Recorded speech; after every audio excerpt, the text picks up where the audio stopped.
the Clemson Dubcast. Wednesday, May 4th. Man, it has been too long since our last episode. Several weeks. Spent most of that time focused on our Clemson 30 series at TigerIllustrated.com, reaching out to a lot of former players, various eras, former football players, Clemson history.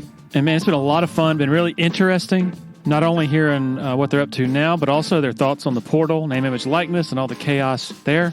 So, if you're not a subscriber to TigerIllustrated.com and looking for a reason, man, this is a great one, where we give the floor to some of these high-profile former Clemson guys. My good friends Blake Smith and Brooke Archenhold have been part of the podcast since the beginning, way back in August of 2018. They have an accomplished team of personal injury attorneys at Parham, Smith, and Archenhold, based in Greenville. They are Clemson people, and their skillful attorneys have decades of experience in complicated litigation matters, taking a special interest in medical malpractice, nursing home abuse, and neglect, car accident cases that have left the individuals involved in serious trouble. For a free consultation at Parham, Smith, and Archenhold, call 864-990-4581 or online at parhamlaw.com. That's P-A-R-H-A-M law.com. Solero Communications, formerly known as Tandem Payment, is a full-service integrated electronic payments provider powered by leading-edge technology. Solero provides a wide array of merchant solutions, simplified payments. They make onboarding, taking payments, maintaining risk management and compliance, and getting support quick and easy. At Solero, they're all about helping you achieve sustainable growth as a business. Taking payments isn't the only thing your business needs. With Solero's solutions, you can manage inventory, sell products and services via social media,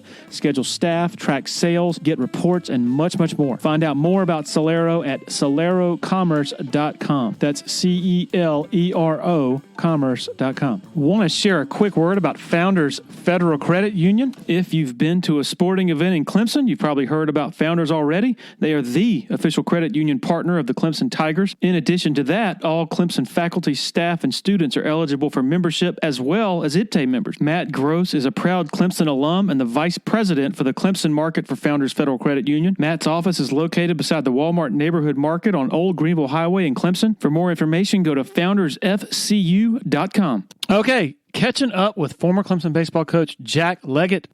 Wow, he's got a lot to get off his chest from the last 7 years since the parting with Clemson. And as he readily admits, he hadn't gotten over it yet. Anyway, his words much more important than mine. Here we go. Enjoy. All right, joined by Jack Leggett. How you doing, man? I'm doing good. Larry. How about you? Doing well. Appreciate you joining us. You and I had touched base a couple of weeks ago, and I was like, man, it'd be fun to have him on just to see what he's up to. So I guess let's start out by you sharing what you're up to. Well, I had been doing some traveling, and I moved to a new house over in Hartness, which is right between Pelham and Roper on Route 14 in Greenville, and that's been great. And 2 years previous to that, I coached the USA national team, which was an outstanding experience. We went to Panama, won a gold medal, and then went to Taiwan and then to South Korea for the World Cup, and won the silver medal there, and just was associated with some great players who are now, some of them playing in the big leagues right now, and also some great coaches, and just had a really, really good experience with USA baseball, and kept me in tune with baseball and all that type of thing. It's still in my blood. It's still there. Hasn't left. It's something I think about every single day. And I'm hoping that, hope I can stay involved with the game. I just love it so much, and love the fundamentals of it, and love where it has taken me in my life, and the relationships that I've had. And so I do miss that part of it. I miss being on the field. I miss the coaching. I miss the teaching part of it. I miss the motivational part of it, and I miss the competition. And but anyway, I just wrote a book. I wrote a book called The ABCs of Excellence, and people can get it on Amazon, or they can get it through my website, jackleggett.com.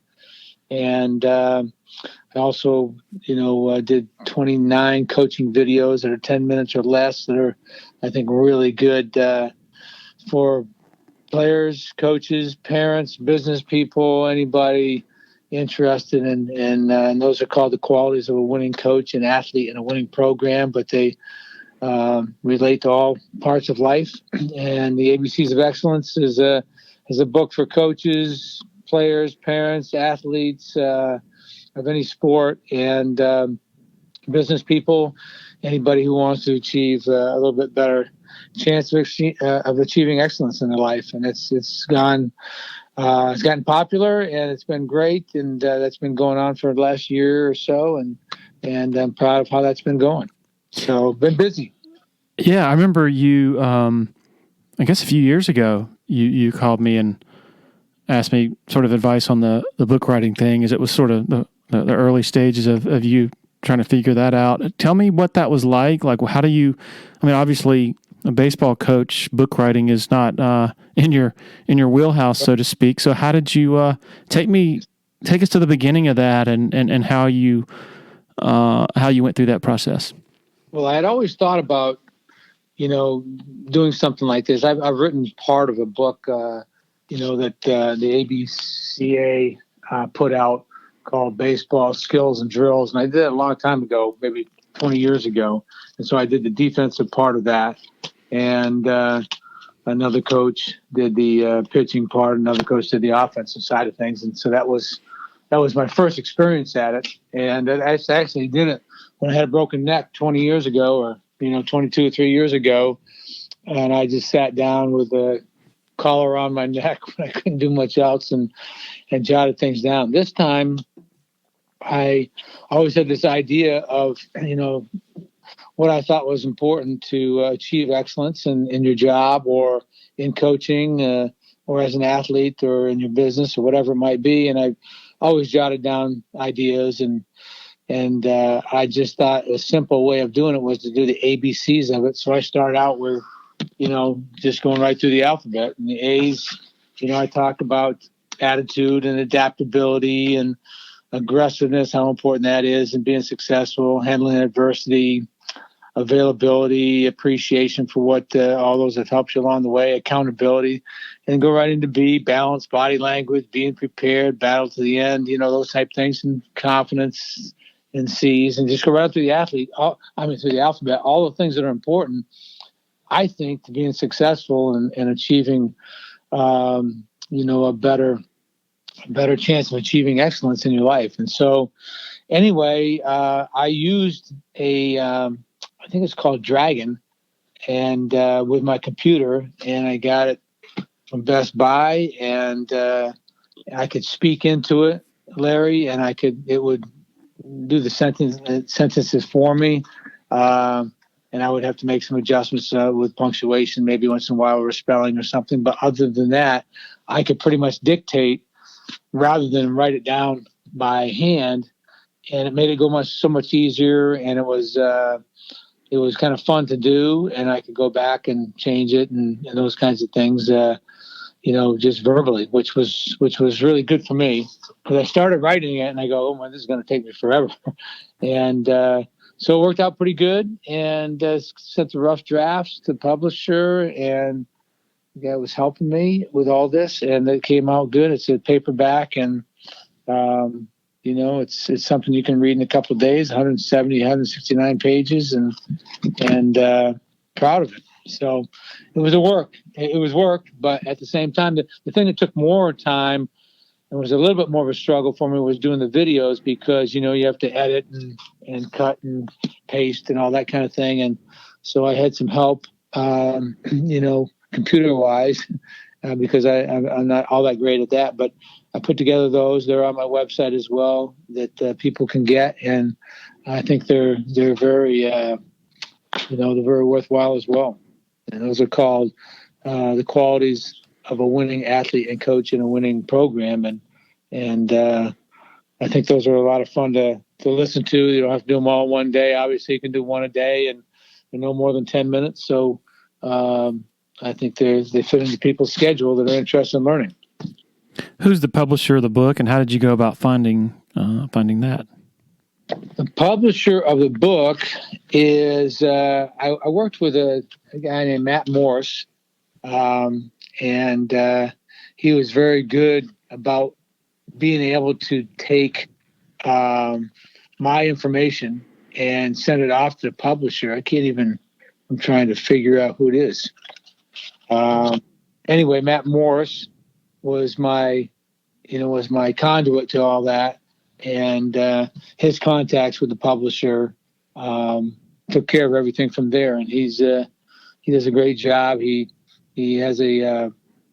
represents a lot of coaches who are interested in doing videos and doing books and speaking at clinics and, mentoring and all those types of things. And he's been very helpful to me. And then a website, I'm assuming you're not administering the website, that somebody else is doing that. How did you go about doing that? He's doing that as well. Oh, okay. He's doing that as well, handling my website and adding everything that needs to be added onto it so people can get to the book and get to the video. And I also have done some clinics, and I've done some speaking to teams. I've done some mentoring to other people and programs. I've gone off to some high schools and, worked with their players and talked to their teams and so forth. And so, and spoken at the National Convention in Nashville, Tennessee a few years back. And then, spoken at some other conventions and some other clinics. So he kind of helps me with those things and arranges them at times. And if I find one on my own, or there's people that call me a lot and ask me to speak to the teams or do a clinic or help them or give some advice of some sort. And so I'm on the phone constantly with either my former coaches or people that I know, and a lot of times some people that I don't know originally. So that's been interesting too. I love talking to coaches and love talking to teams and love being out on the field and trying to help kids become a little better. And you live in Greenville? I do. I live in Greenville. Yep. Live in Greenville and right in a development called Hartness, right on Route 14 between Roper Mountain and Pelham Road. And so easy access to Greenville and the airport and the interstate and all that kind of thing. So it's worked out really good. Can you give an idea of what your schedule is like? I mean, like last weekend, you were up in North Carolina, doing something. Like, what is it? Just, is it totally jam packed or is it unpredictable? No, I'm pretty flexible and it's not jam packed. I just have, I have a lot of free time, but I think about baseball all the time, and I think about coaching all the time, and I think about, the strategy all the time. And I watch a lot of baseball. I watch a lot of college baseball on my iPad, and I can put it on my TV and watch it like a regular game. But I just follow my coaches. I follow my coaching tree and former players that are coaching and all that kind of thing, and favorite teams, and trying to watch what's happening within the conferences, SEC, ACC, and all of the conferences in the country. And I used to be on the Division I baseball committee, so I was always in tune to seeing what was happening throughout the country and who was playing well and so forth. And so and I talk to the coaches a lot, and I text them a lot, and we text back and forth a lot, and they have tough times, and they text you, or things are going good, and they text you text them, and you let them know that you're thinking about them, and that's important to me.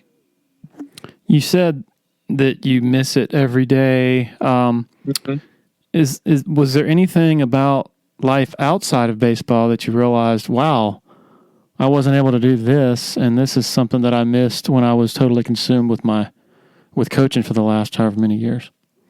Yeah, there's been pluses and minuses of it. I obviously wanted it to end in a better way, in a more classier way, in a more deserving way, I thought. And so that's been tough to think about and tough to swallow. But I also have been able to get involved with USA Baseball, which I couldn't before because I was so entrenched in my job at Clemson and was so loyal to that I didn't want to give up a summer with USA Baseball because I wanted to keep on recruiting for Clemson and for our teams and run our camps and, bring kids in and all that kind of thing. So that experience has been great.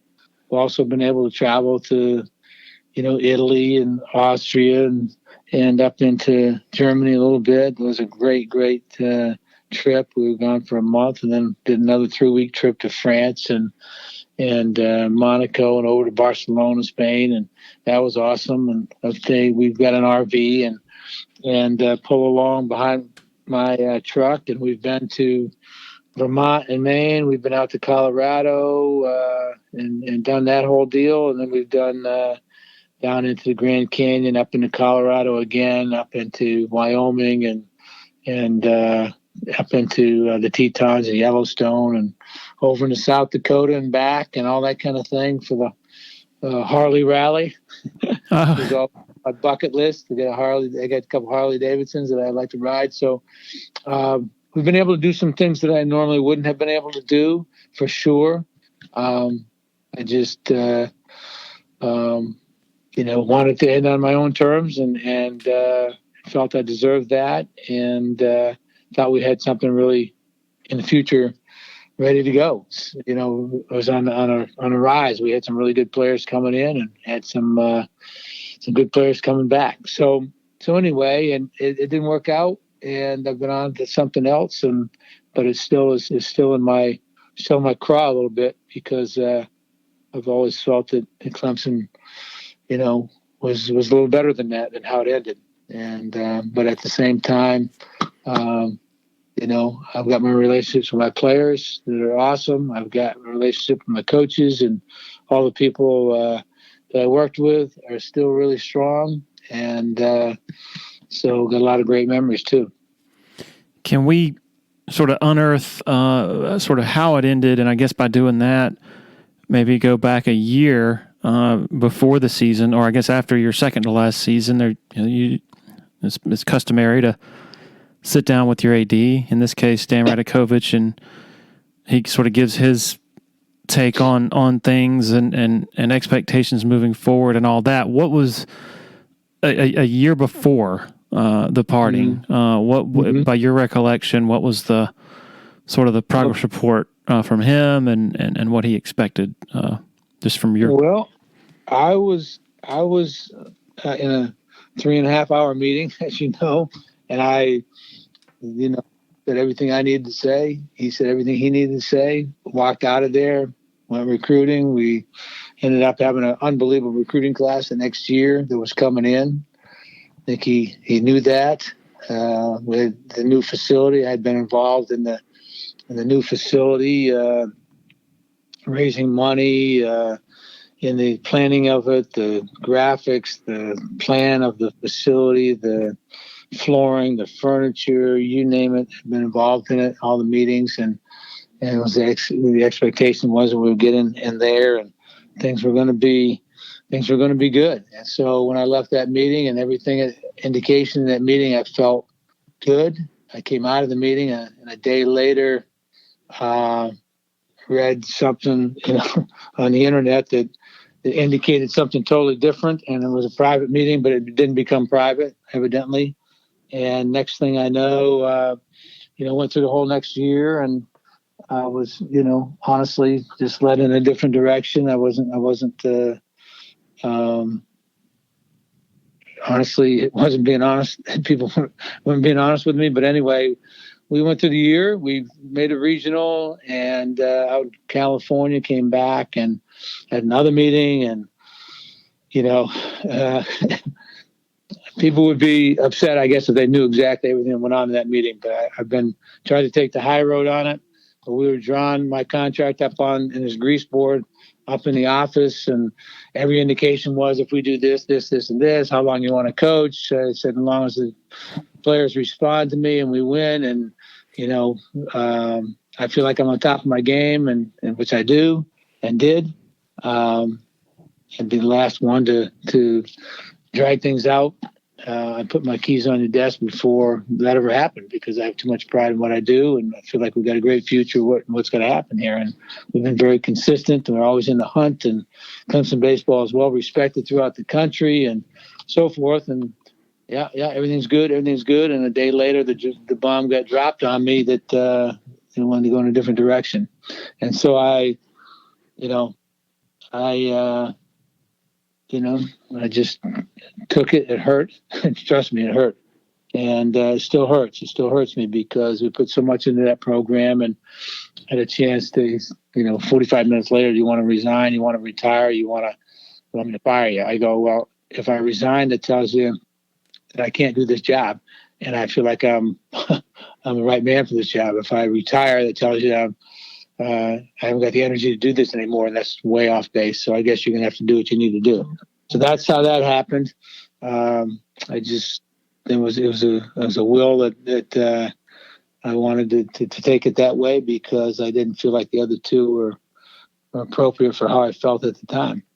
And so anyway, that it didn't go the way that I would expect that things would happen at Clemson. And I think probably behind the scenes was telling people something that it might not have been correct, and I had choices to do this or that. Now we talked about it like men, and I got a much different impression of what was coming out of that meeting than evidently he did.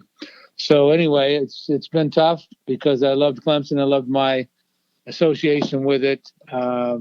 Players, there's 20 years of Clemson baseball players that have been disappointed, and so I'm hoping that my relationship with them will never end. We've had such a great relationship, and we get together and we talk all the time. And I've got probably 400 names in my phone because I keep in touch with these guys and text and let them know I'm thinking about them all the time. And so that part of it will always be strong, and that's the part that is most important to me and I remember the most. And can we go back the year before that where you said that y'all had a meeting, a 3.5 hour meeting, and you came out of it feeling good, but then you saw something on the internet. What are you talking about? I don't remember. Can you refresh? Well, I really want to rehash it, but I came out of that meeting like it was a private meeting between me and the athletic director, and Kyle Young was in there. So it was a private meeting. We talked about what we needed to do and where we wanted to go, what the direction of the program, all that kind of thing. And so we walked out of there and everything's fine. I went to a get together for someone else in the department, and got back home, and I got a couple calls and go, "Did you see this on the internet?" And next thing I know was from down in Charleston, the Charleston paper, a writer down there had written everything that happened in that meeting, that was said, and that was we went over the meeting. So all of a sudden, what was a private meeting between me and the athletic director became a very public meeting on the internet, and from a writer in Charleston. So next thing I know, that was very upsetting because I considered every meeting that I have with an AD behind closed doors is private, and we talk about it, we hash it out like men, and move on. And but I think a call was made to two or three writers after that, and spilled the beans about what happened in the meeting, what we talked about in the meeting, and the next thing you know, it's public knowledge. So that was very tough on the players. I think it was tough on my coaches, and it was tough on me, and it kind of set the table for what I think the plan was, and what he hoped would happen in another year. And so that kind of, I could see at that point where the direction, where his mindset was anyway, which was tough. Made the last year tough because I never felt comfortable, and every time we won, it was like a relief, and every time we lost, it felt like we lost, 10 games. And so it wasn't the support wasn't there that you would hope for, and the players could feel it, coaches could feel it, and it made it more difficult for sure. I apologize, I don't remember the specifics of that, but was that when there was like a list of adjustments that the program was going to make, like hiring a psychologist or something like that? Yeah. All that kind of stuff that was talked about in a meeting, but was just, private stuff you talk to your athletic director about. But evidently, I think he wanted everybody to know, what went on in the meeting, and trying to set the table for what I think his real agenda was, which is another year or two down the road, what he wanted to do. And so that was disappointing. Well, what do you say when something like that, when your belief is that it's going to remain private and then it's out there? How do you handle that with the AD? How did you handle it once it was out there and then you weren't happy about it? I don't think I made a big deal about it. I think I was just disappointed, and just at that point, I felt like, okay, there's a different agenda here that is not normally what I'm used to when I deal with with an athletic director and with administrator, and you talk about things and you move on and you make the adjustments you got to make and so forth. And so I at that point, I'm just a trusting guy. So I was probably a little naive. I probably should have gone in and said, hey, what's going on here? But I just went about my business, and I've always felt comfortable in the job that I was doing, and my relationship with my players and what our program meant to everybody and the ACC, and how well it was respected and how well it was received throughout the country and perceived. And so I never really, at that point I go, I kind of in the back of my mind thought, okay, something's going on here. But at the same time, I just trusted the process. I trusted the fact that I had a meeting and I looked him in the eye and he looked me in the eye, but we were looking in different eyes, I guess. Do you think the program had slipped at that point? I don't think so. I think we had we hadn't got to the World Series, but we had, when we get to the NCAA tournament, 21 years, and you get to 9 super regionals, which people are finding out is tough, and 6 World Series, and players are playing tough, and you're in the middle of everything, and you're consistently in the hunt to going to regionals. And we didn't have great luck the last one and the one before, and but at the same time we had good players, loyal kids. We had a really good makeup of kids coming in. We had Seth Beer was committed. We had Logan Davidson, who was a younger player who was already committed to coming, first round type kids. Cal Raleigh was committed, who ended up going to Florida State because he didn't like how this was handled. Jackson Coar was committed. Those 2 guys are playing in the big leagues right now, and he ended up going to University of Florida, and he didn't like how things came down. So we had 4 first-round type kids that were coming to school that set the table for an unbelievable run. And, personally, I think as I look back that he saw that. He saw the new facility. He took the took our recruiting list, which I was naive about it. Why would he want a recruiting list? But with a new facility and the academic common market coming in, felt like, okay, if I make a change now, somebody's going to come in and hit the jackpot.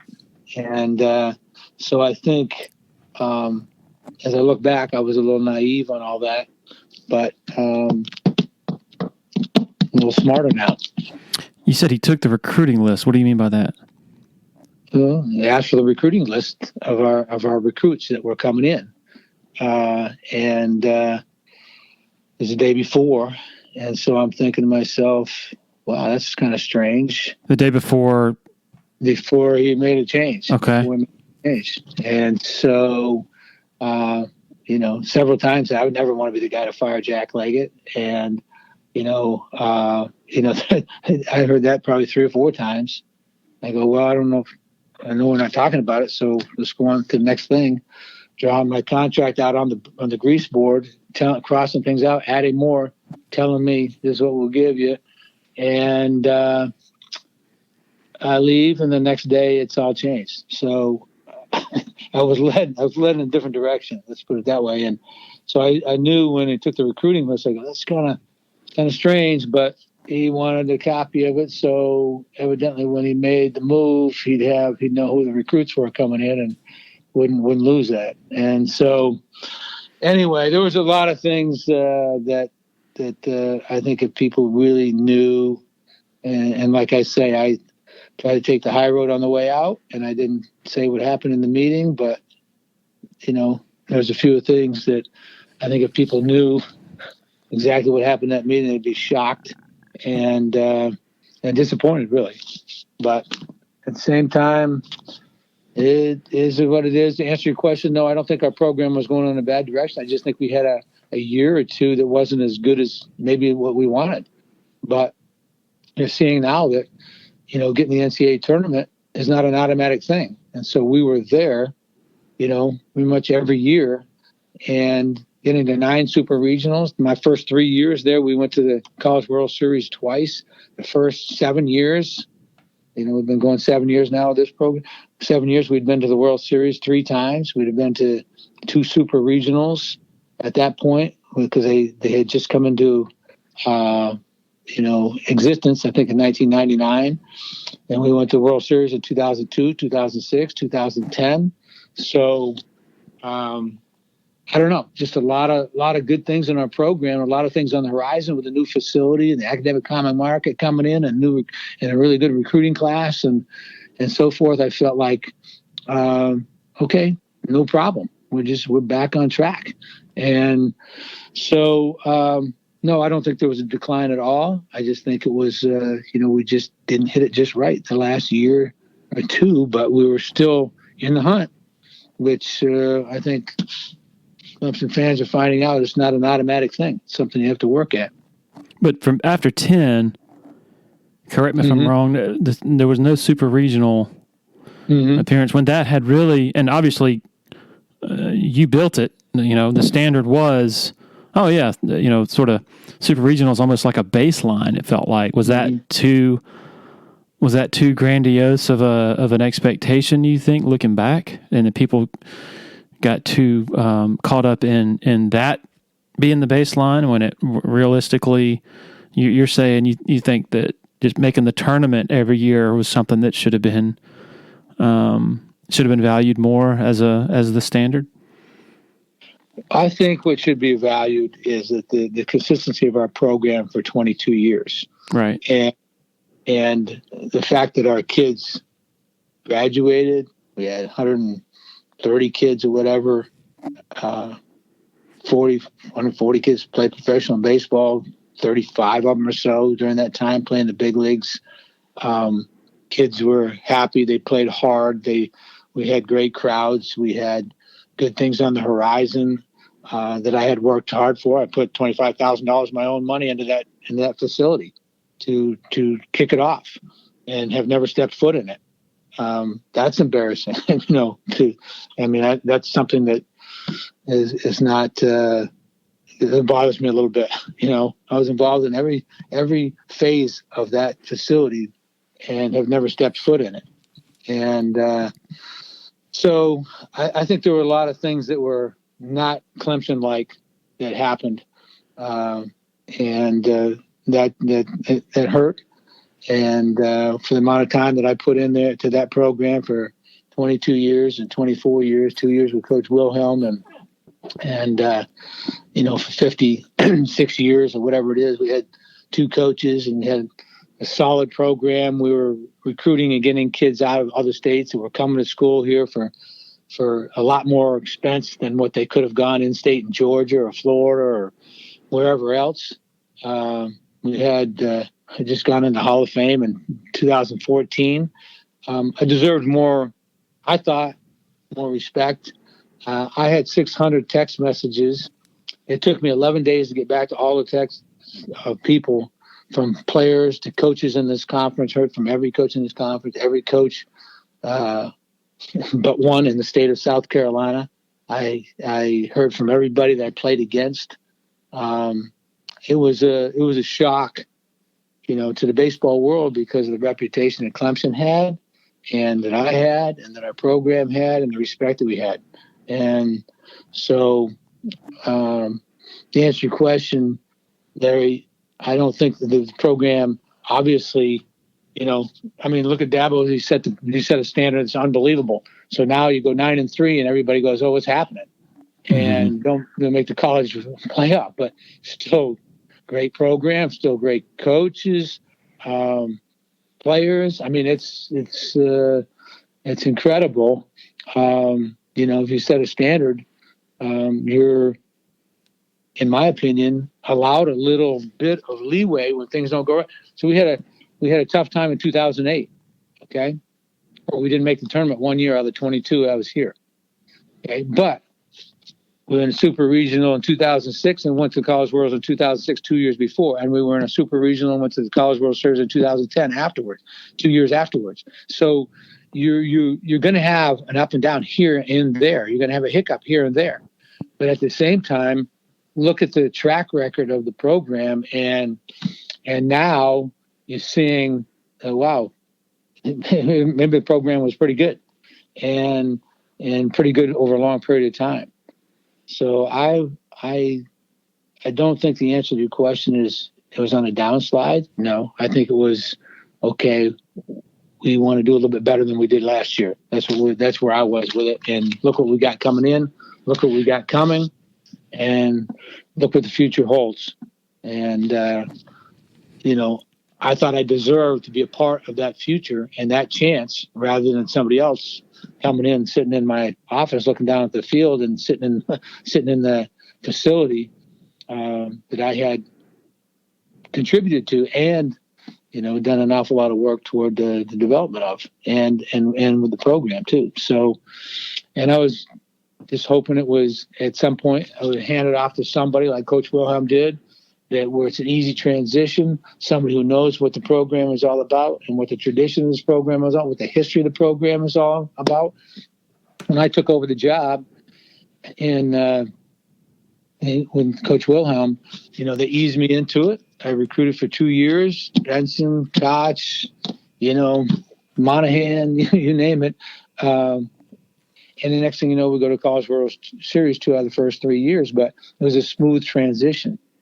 And I always wanted Coach Wilhelm's players to feel like they were part of the program, and I wanted Coach Wilhelm to feel a part of the program, and I wanted to meet him at the net before games when he wanted to come. I wanted him to talk to our team. I wanted them to know the history of the last 36 years that he was the head coach at Clemson, and I wanted them to appreciate that. And unfortunately, I think that's been lost. We've lost, 22 years, over 2 decades of players have been disappointed how this was handled. And unfortunately, that was a really, really good period of Clemson baseball that has kind of been forgotten. There's nothing on the fence that commemorates the years we were there. There's nothing says we were there. I think it was tried to be erased the last 7 years, and that's disappointing as well. There's just nothing up there. You walk in the stadium and it doesn't say I was ever there or the baseball program was there, or that the era was there. And that's not like Clemson, but it was done for a reason to hope that things became successful and that I think the AD could feel good about making the change and didn't want to, and hopefully it worked out right. And I always hope for good things for Clemson baseball. I don't want it to flounder, and I don't want it to be unsuccessful. I just wanted to be a part of it for as long as I knew I could do this job and pass it on, keep it going, come to the games, feel wanted, talk to the team, go down to practice, be a part of it. But unfortunately, it hadn't happened that way. Who was the one coach in South Carolina who didn't call you, reach out to you? I'll let you all figure that one out. That's one disappointing thing.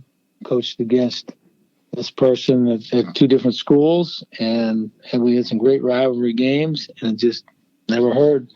But I heard from everybody. I've heard from everybody you can imagine, and it was a good feeling, but it was a tough feeling because of how it ended. But it was nice to know that I was appreciated by a lot of people and had a lot of good friends out there and a lot of people that I enjoyed the competition with. What was your relationship like amid the competition over all those years, your relationship with Ray Tanner? What was that like over the long haul? Well, I thought it was good, from from my side. I respected the programs, respected the competition. It was intense. It was fiery. It was, we got the best of them sometimes. They got the best of us sometimes. They got the best of us a couple times in Omaha. We got the best of them sometimes at our field, their field. But I think, I thought that he had respected our program, and I respected their program and respected the competition and how intense it was. And really been like that since. I think it's been because both teams were Omaha type teams, and during the era, and so that made the rivalry even more intense. So, I always thought the relationship was good. I think he and Dan Radakovich had a close relationship, and I think that he leaned on Ray Tanner about this job and about this whole transition thing. And I think maybe he didn't,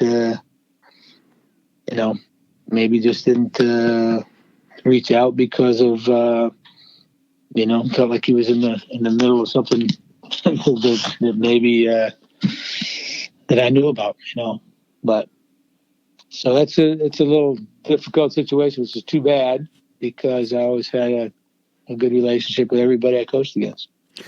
When South Carolina wins it all, back-to-back years, that's not easy for you or anybody in the program to see that.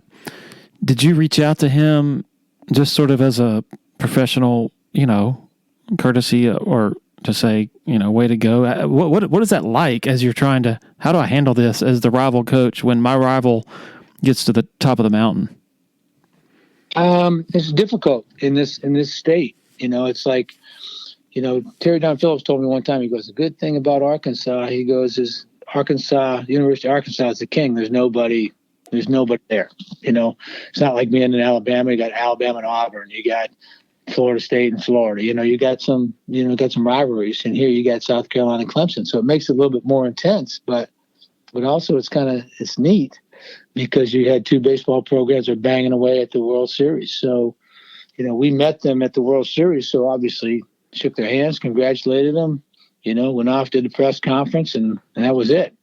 And so I always thought I handled it with class. It was always tough if you lose to them, especially in that situation. But I was also proud of the teams we had. In 2002, we got Khalil Green and Jeff Baker and Michael Johnson and David Slevin and Jared Schmidt and Steve Reba and Matt Henry. And, we got an unbelievable team. And so there's nothing to be ashamed of. We just wish we had scored a few more runs in those scenarios. But it's not like, it's unfortunate because and 24 hours later, you're on a bus, or, actually less than 7, 8, 10 hours later, you're on a bus headed back home. You end up, now you're in mesh shorts and you got a Clemson baseball t-shirt on and you're meeting campers and you're giving a hitting lecture. And, 24 hours earlier, you were in Omaha. So things happen quick. It's not easy and not an easy transition. But, the one thing that I always felt like is, people should always feel proud of your team. Got to the College World Series. You represented them well. We had a College Baseball Player of the Year. We, had a great season.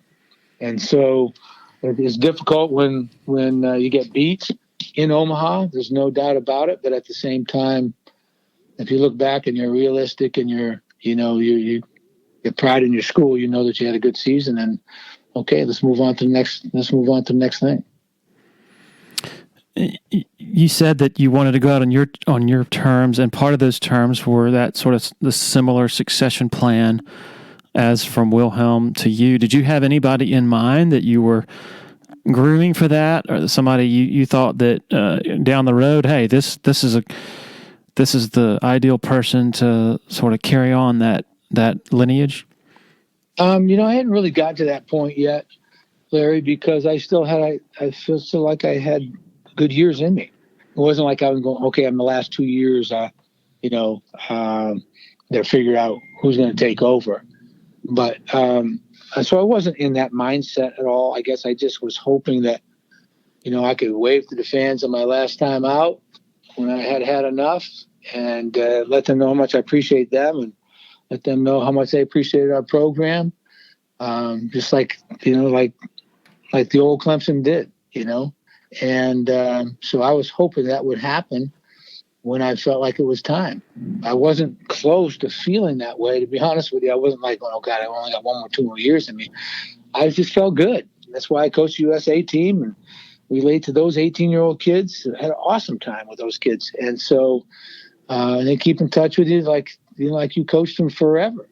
And some of them I only had like 2 or 3 weeks, but it became an impression on them that they learned a lot. They appreciated the time we spent with them and the coaching we gave them and all that kind of thing. So, and the fun times we had. So I wasn't at that point where I was zeroing in on somebody to take over.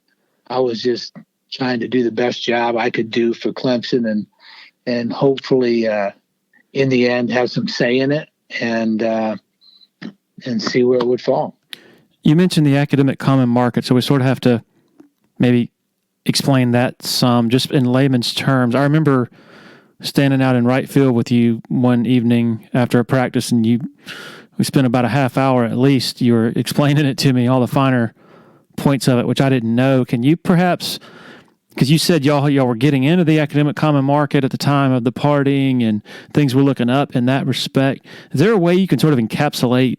I mean, some people know what that is, but others probably don't. Maybe just how big of a deal it was, where other schools could take advantage of it, and maybe Clemson wasn't in position to for a while.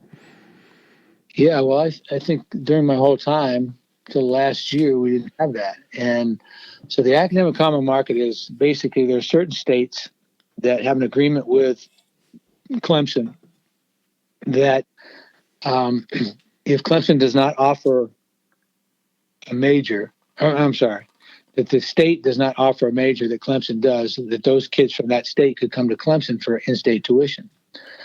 And so, South Carolina had this all along. They had several kids from Virginia, Jackie Bradley, and all those kids. They had a good crew of kids from Virginia. I go, how come they got 8 kids from Virginia on their team? And the reason was they were able to get these kids for half price, and so their scholarship would go twice as far, really, as ours. Nobody seemed to know that or care about it at the time, but so we're dealing with they had the academic common market, so they were getting kids from certain states in Georgia, I think Alabama, Ohio, Virginia. There's just several states that have the agreement, and so the kid could come to school there for in-state tuition, which means it didn't hurt toward their baseball scholarship, and then you give them 25% or 50% past that, and you got a kid on a full scholarship, but he only counts 50% towards your scholarship money. So your money goes twice, goes a lot further. And you've got other private schools that have the same thing where they can give kids money. We got Arkansas, who's got the neighboring states. If you touch the state of Arkansas, they can go to Arkansas. A kid from Texas, Oklahoma, Missouri, whoever touches Arkansas can go there for in-state tuition. So you've got lots of deals going on in baseball. It's totally different than any other sport.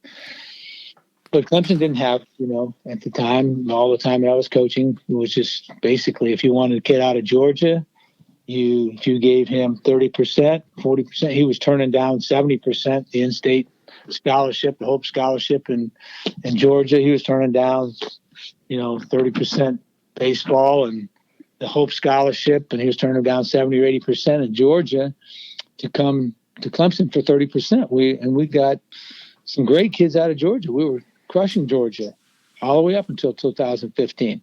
And so it was because we had experienced coaching, we had great facilities, we had, tradition, we were winning and they loved our program. We had been to Omaha and all that type of thing. So it was good recruiting. And we were in a hunt with everybody we wanted to be in hunt with. So, but the academic common market was a real help. And I don't know how many years they had it, 5, 6, and I don't know if they've got it now, but so they had a good opportunity with that, I think, for several years, and we're getting kids or able to get kids for in-state tuition, which helped the scholarship thing. So there was another advantage that was coming this way for a while, and so that's what that is all about. That the academic common market was something that could help your baseball scholarship go further, and get kids in from certain states accepted with in-state tuition, which was a significant amount for a kid coming from out of state. And then you give him some baseball money, and the next thing you know, he's got a pretty good scholarship. And so that was what the academic common market was all about. If you're in the Eastern Midlands and PD area and you're in any way interested in buying and selling a home, commercial property, land, need to consider reaching out to Uptown Realty. They're based out of Sumter and run by a friend of mine, Patrick Enzer, big Clemson guy, used to cover the Tigers in a newspaper capacity, longtime supporter of Tiger Illustrated, longtime listener to the Dubcast. The home buying process should be an enjoyable experience, so let Patrick and his staff do all the heavy lifting. All you got to do is pick up the phone and call 803-774-0435 or go to uptownrealtysc.com. When you're ready for a complete renovation in your home or business, open the door to more with Harris Home and Harris Commercial. Their local experienced team will totally transform any room space, from beautiful floor coverings to construction to finished details. Harris handles every step of your renovation process, whether it's a kitchen or living room or an industrial or educational setting, like some of the positively stunning work they've done at Clemson University. Go to discoverharris.com and experience a total renovation transformation from Harris Home and Harris Commercial. Another loyal supporter of the Dubcast is Blackacre Law Firm in Greenville, a subsidiary of Parham Smith and Archambault. Blackacre helps South Carolina residents achieve their dreams of home ownership by providing experienced professional representation for real estate closings. Attention to detail is crucial in real estate law. Blackacre is committed to making sure nothing gets by them preparing residential or commercial closings. Blackacre also offers estate planning services for their clients in the Greenville area. Find out more about Blackacre at 864-326-3507. And then I think a separate item that's pretty important, and correct me if I'm wrong, is the need-based aid that schools such as Vanderbilt, Virginia, North Carolina, schools with huge endowments, a kid is able to go there and not count toward the 11.7, but they're able to give them quote-unquote need-based aid. So it's basically you're creating extra scholarships from your considerable endowments. Is that the right way to put it? It's exactly it. So if a kid goes to one of those schools and he has a need, and he might be a minority, or he might be a kid that doesn't have a good financial situation at home, or parents don't make a lot of money, whatever. So you can get a kid to get his full need met because their endowment is so large. They're in the billions. And so it's a huge advantage. Huge advantage. You don't have to use a kid. So you want to give a kid, 30-40% scholarship. You tell him to apply for financial aid. Whoops, his whole need gets met. So now he gets a 90% scholarship or 100% full need. And now you got a really good player, and you're saving your 30% or 40% you were going to give him, and it goes to somebody else. So, your money goes a lot further, and you don't have to worry about having the 27 guys on scholarship like we had to worry about all the time. And then you have 8 guys that weren't on scholarship at all because of the NCAA rules. And so that made it, tough. You had to work really hard on kids that weren't on scholarship to make them feel comfortable because you couldn't give them any. And so there was some difficulties. There's no question about it, scholarship-wise. But, everybody from the outside looking in, you think, oh, everybody's got on a full scholarship. No, that's not happening. It happens in football. It happens in basketball. It happens in women's basketball. It happens in volleyball. But it does not happen in any other sport. And so it's one of those things where you have to balance it. You have to negotiate, and you have to make, make deals here and there, and you don't know where the kid's coming back his junior year or not from the draft, and you might have spent his money. Now he decides to come back because he didn't get drafted as high. Now you got to figure out how you're going to make that work. And so scholarship was always a very difficult thing to manage, but we always worked it out. You just talked about, in the terms of the scholarship part, you use the terms negotiations and deals. those two terms now in 2022 have a whole new meaning in the era of name, image, likeness, and the transfer portal. What do you make of this? Because we know that while the big headlines are football and basketball related, that absolutely this is going on at the baseball level. And I'm sure you, even though your boots aren't on the ground, literally, so to speak, in a coaching role, you still talk to a lot of people. How is this affecting baseball as this thing continues to move with such velocity? Well, my opinion is it is totally out of control. The NIL is, I get it. Everybody's got to say, everybody needs to get paid and all this you got to say it or else, but in reality, I'm not sure everybody says what's really on their mind because it's difficult, you start, somebody's making now you got guys, see Miami basketball player, I don't know whatever happened to him. Somebody coming in, it's getting $800,000, so he wants more. And if not, I'm going in the portal and I'm just going to change schools because I'm not getting enough money now. And you get, a wide receiver from Pittsburgh thinking he's going to Southern Cal now because he might get more money. I don't understand how that could ever have happened. I understand how it happened, but I can't understand how this is good for college athletics and college sports and amateurism. So that's number one. Number two, the transfer portal is we're just teaching everybody, if it doesn't work out, you don't get your playing time, just quit. Instead of working harder, instead of working your way through. I can see if a kid's not on scholarship, like we had 27 kids that could be on scholarship, and we had 8 kids that could not be on scholarship when I was at Clemson because you had 35 on your roster. If one of those 8 kids were not on scholarship and needed or wanted to transfer because it was tough to afford, I can understand that. A kid being on scholarship, I'm not sure that it's a good idea to be able to say I'm just going to transfer portal and because I'm not playing and to see who's out there who can give me the best deal. I think we're teaching a bad lesson to kids, and just allowing them to transfer on a whim and move around and so forth. I'm not sure it's a really good thing for college baseball, and I'm not sure it's a good thing for, you got a couple kids that are, helping out Clemson right now. The Blackwell kid, the Corbett kid in left field. Those kids are playing pretty good for them or have played pretty good for them in general. And they're transfers from other schools. And so, we never really had that before. And so they filled a gap.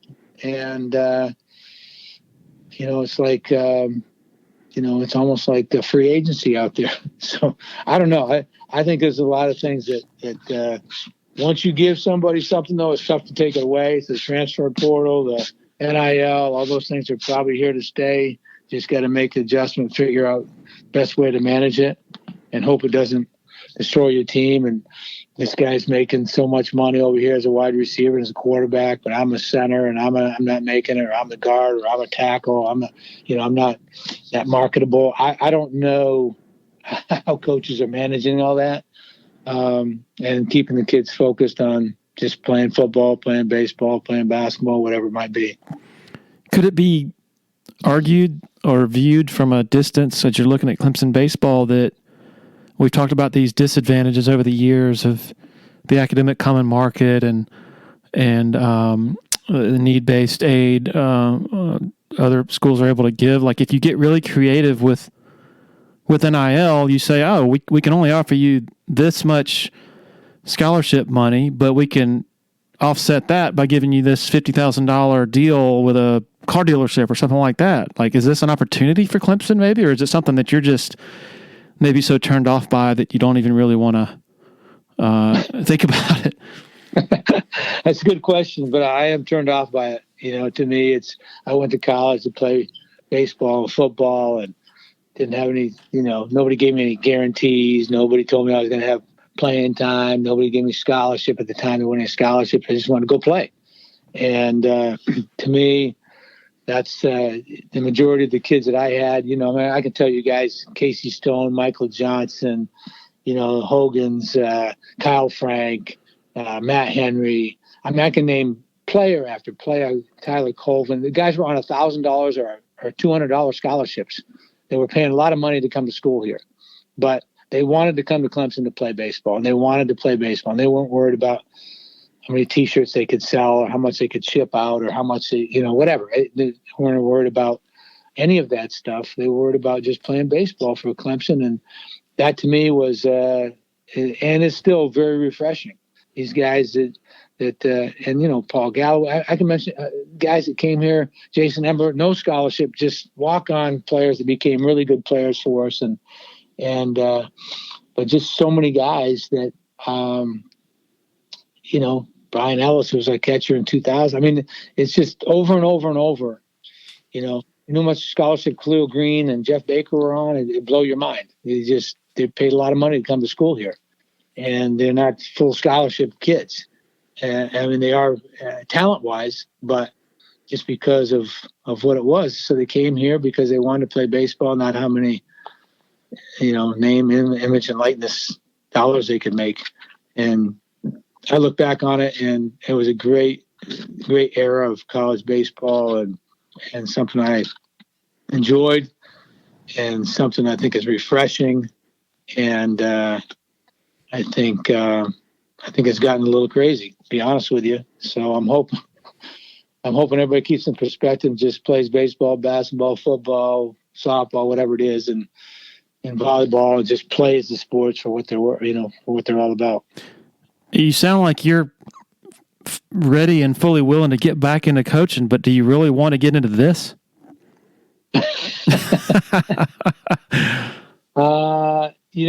That's the difficult part of it, but the coaching, I look at it as, if you treat the kids right and you work them hard and you care about them more than just as baseball players, and you are competitive and you're not asking them to do anything you're not willing to do yourself, and you come down there with a smile every day and you work hard and you're in the trenches with these guys, I think you can get them to do anything you want them to do.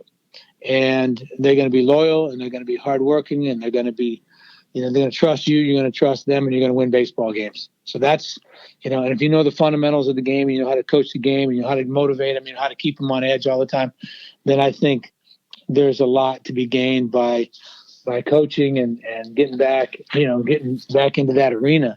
The other part of it, I guess I would be, it's probably less invasive right now than it is maybe in football and basketball. And so if you can keep it all in perspective and keep the kids focused on what they're supposed to be focused on, I think you can still have a heck of a time, enjoy the job, enjoy the relationships, create the relationships to last a lifetime, and win baseball games. So I think there's a lot to be said in baseball anyway for what you can do, even with these new things on the rise. I never had guys that wanted to transfer. I never had guys that wanted to, they wanted to leave the program. Even the guys that weren't playing much, they're some of the most loyal friends I've got now are the kids that didn't play all that much because of what they learned in the program and, what you try to teach them, and them being a part of the team and their teammates and the members that they've got. So I didn't have, portal would never be an issue. I wouldn't be thinking about it if I was coaching now. It's just one of those things, and I wouldn't be hopefully looking to grab kids out of the portal unless you absolutely had to and hadn't filled in where you're supposed to recruiting wise. I mean, I guess you got to go to the portal a little bit, but otherwise, I'm going to try to deal with the kids that I've got in the program but there are going to be times, I guess, it's like a junior college kid where you try to get a kid for an immediate need. And I guess it's just easier now with the portal and the amount of kids, 2,000 kids to 2,500, 3,000, whatever in the portal. I mean, it's crazy. It's just like, I'm sure there's programs out there right now. That's all I do is look at the portal and say, what can we bring in? And the same thing in football and basketball. What can we bring in? What can we, hardly it's hurting freshmen coming out of high school now in all sports, because now, especially basketball, I would think, you grab a player here and there from a portal, you got one or two players you need that come from wherever, and it makes it difficult for a kid to break in as a freshman. And the same thing is true with a baseball player. If you take a lot of portal guys, you're going to have trouble keeping the kids that you've recruited, developing them happy. Can you describe what it is like watching a Clemson baseball game right now for you? Wow. It's difficult. I watch it, I watch it, and, I watch it as a coach, and I watch it, I analyze things as a coach. I watch it as a competitor. I watch it as somebody who loves baseball, and, it's difficult to watch. Not that they're not playing that well, or whatever. That's not. It's just difficult because I feel like I'm the Clemson baseball coach, and that's the part that's difficult. As far as how they do on the field, and I'm not going to give you an opinion of what I see. Yeah, I'm just talking about the conflicting emotions of I'm just thinking the emotion that I just would like to see. And they got some good arms. I mean, I analyze it. I can tell you everything about their players. I can tell you everything about their program because I see it. But I watch a lot of guys. I watch Sully's team, Corb's team. I watch Dan Tapselli's team. I watch, John Pulowski's team. I watch Tom Reginas's team. I watch Mike Hampton's team. I mean, I watch everybody, and even my buddies that didn't play for me or coach with me. But so, I can pretty much tell you the strengths and weaknesses, I think, of every player and every team that I see. And, all those types of things, because that's what my eyes do. That's just the 40 years of experience. That's how I look at things.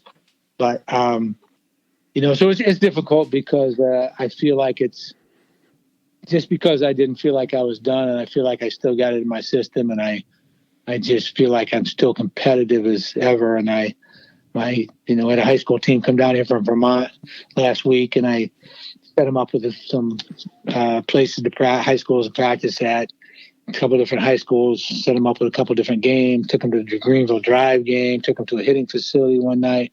Well, I'm in uniform the whole time, and I'm coaching, and I'm doing cutouts and relays, pop-up priorities, helping the infielders, talking about base running, all those types of things.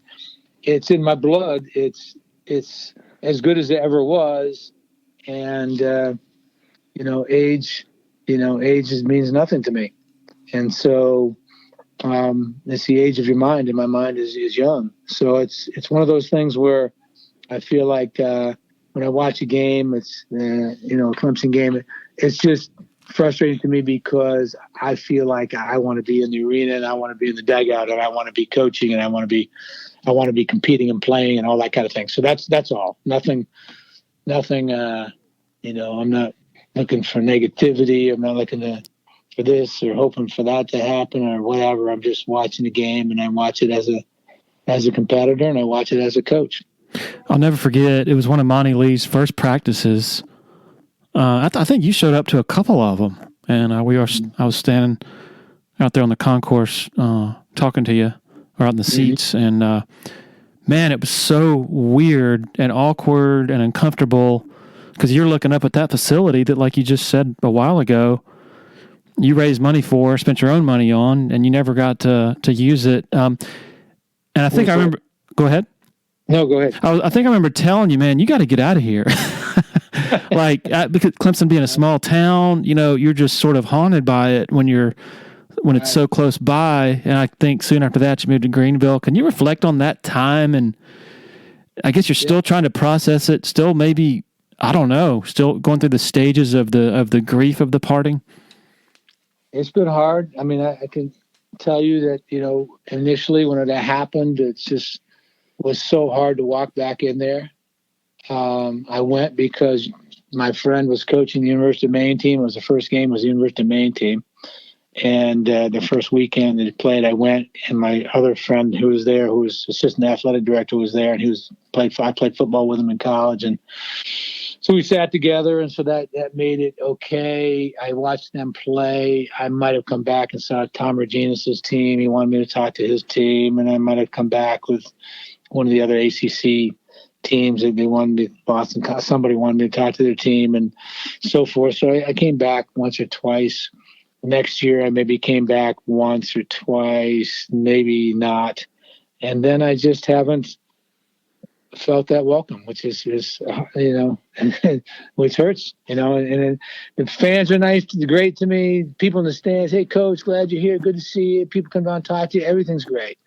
The people are really good. It's just how I feel. I just feel still hurt. I feel like it's they haven't closed the wound. I haven't feel like anybody's taken the initiative to close the wound down at the baseball field, have the moment that wanted to have, and have some closure on it, and show that we'd been there on the fence or something that would show that we were there. And just that part of it was difficult to walk in there because I think the prior athletic director tried to erase everything that we did for 22 years, and that was hurtful, and it's hurtful to all my players. It's hurtful to 2.5 decades of players, and so I'm hoping that Graham can do something about that. Something comes about this differently, and that they show the appreciation and respect for our program that we had for that many years. But it's been 7 years. That's a long time to have it pass without doing the right thing. So it's hard to go back. I haven't been back for the last couple of years, and it's most of the players that I also went back the next year because a lot of those guys on that team were my former players, and I know they were glad to see me, and I was glad to see them, and I wanted to still support them because I had recruited the majority of those guys, and so that was one of the reasons I came back that first year. But it's hard to drive in and look at the field that you put so much into, and look at the facility, and look at everything that you really developed over time and had a big hand in, and so that's why it's been difficult to come back. I've been asked to speak to the team. I don't think players. I'll go to the weight room and I'll see a couple of players, and some of them. Like Chad Ferry, I coached his father at Western Carolina. He was best hitter. He and Khalil Green, 2 best hitters, and Monahan, I guess, the 3 best hitters I ever had. And so it's, I know Chad, and he'll come up and speak to you, and another kid might come up or introduce me, and they don't know who you are, and they don't know the tradition of the program or the history of it, and then some of them, of course, do. So it's been I wish it was more inviting. I wish it was more, where I felt a little more comfortable in coming back and going to a game and all that kind of thing. But it just hasn't been that inviting, which is too bad. I guess there's not much communication between you and Monte? No, there's not. There's not. Pretty much, we've met a couple times before in the past and tried to, bridge the gap a little bit, or try to let them know what the things that I hope would happen. And there's just been nothing that's happened. And so it's difficult to go and feel like Wilhelm felt. He wanted the team. He wanted to be there. He wanted to cheer the team on. He wanted to win. He wanted to be a part of it. Or I wanted him to be a part of it more maybe than he did. But and that was just something that I felt was important, is that my kids needed to know the history of the program, needed to know the previous coach, needed to know what this program was all about, and the expectations and so forth. And I think that's something that I've gotten away from a little bit, which is too bad, and maybe coming back to haunt them a little bit right now. But it's one of those things where I feel like that's an important part of knowing where you're going in the future. Is you got to know your past, and you got to know what the tradition is, and you got to know what what that tradition, who was involved in that tradition in the past. And that's why my players are so important. It's why former players, I still got a really good relationship with Coach Wilhelm's players, and because I wanted them to always feel good. We had reunion and brought them all back, and made him feel good, and Coach Wilhelm back, and all that kind of thing. And that was something that I think they all appreciated. Jack, is there anything we haven't covered that you want to? No, I think we're good. I think we're good. We're, I hope, I don't want to come off as someone who's, didn't appreciate his time at Clemson at all, because that is not the case at all. I get some of the best 24 years of memories I've ever had in my baseball life, along with my time at Western Carolina and at the University of Vermont. So that part, I want people to understand. I love my time at Clemson, and I have an appreciation for Clemson. I have an idea in my mind of what Clemson is all about, because I was there for a long period of time, and I saw some really good administrators, and Bobby Robinson and Dwight Rainey, and Billy DeAndrea was a really good friend of mine and did a great job administering a little bit, and Terry Don Phillips. I mean, they were all great to me and treated me with respect, and treated our program with respect, and treated it with and so that is difficult to see a change in that Clemson way of doing things.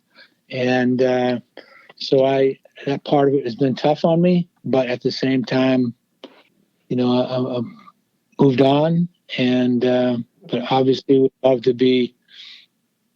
I'm hoping that our era and our players and our coaches and myself and whatever, all of our coaches would be remembered as a real positive time in Clemson baseball history, and that it would be respected and shown that kind of respect inside that stadium, inside on the fence, inside that stadium. And it's just been difficult to go back, not seeing that. And I'm hoping that Clemson does the right thing at some point and finds some good closure on this, and treats that era of baseball in a really, really good light, because people should be realizing right now that it was pretty good time in Clemson baseball.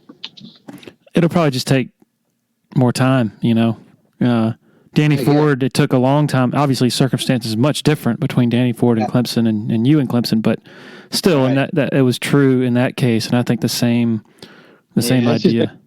It's been 7 years though. It's plenty of time. Yeah. To do the right thing. It's been a long time, and it's with every year there's 22 years of Clemson baseball players that are not feeling all that good, and it's and so I think that there's the strong people on that campus. Hopefully they can figure this thing out and do things the right way and see what happens with it. But yeah, there's been plenty of time to figure out the right thing to do. Well, when you talk to, I don't know if you talk to Graham, Kyle, whoever, what's the response that you get when you express the desire and need for this recognition? It's always, there's a plan. Yeah, we're going to do, nothing happens. So it's, I don't know if I can believe anything anymore. I mean, I'm hoping it's changed and that we can figure something out. But, I haven't really talked to him much about it except a couple of times by, and that's kind of the thing. Well, yeah, there's a plan in place. I don't know what that plan is. I hope I'm still alive when that plan comes around. I mean, it's been a while, and the longer it goes on, the more disconnected you become, I guess, which is too bad, because I always wanted to be connected at the hip to Clemson. It's my, something I put my heart and soul in for a long period of time and gave everything I had. And there's some really, I'm hoping that the Clemson fans appreciate it. And I hope that they look back and go, wow, I see that this is a pretty good era. Not many teams in the country in those 22 years ended up going to Omaha 6 times, went to 9 out of the 16 super regionals. That's pretty good landmark. And so, I don't know. I just hope something happens. I hope they try to figure this thing out and we get back to the tradition, what this program's all about. Jack Leggett, I've really enjoyed this, man. You've been really generous with your time and certainly gracious and willing to talk about uncomfortable things. So I really appreciate it. Well, no problem, Larry. It's been good to talk to you, reconnect with you again, and look forward to seeing you in person sometime. All right, really enjoyed that conversation with Coach Leggett. Appreciate him sharing so much of his time with us. Also appreciate the support of our very loyal sponsors all these years. Most of all, thanks to every one of you for hitting play. Cheers.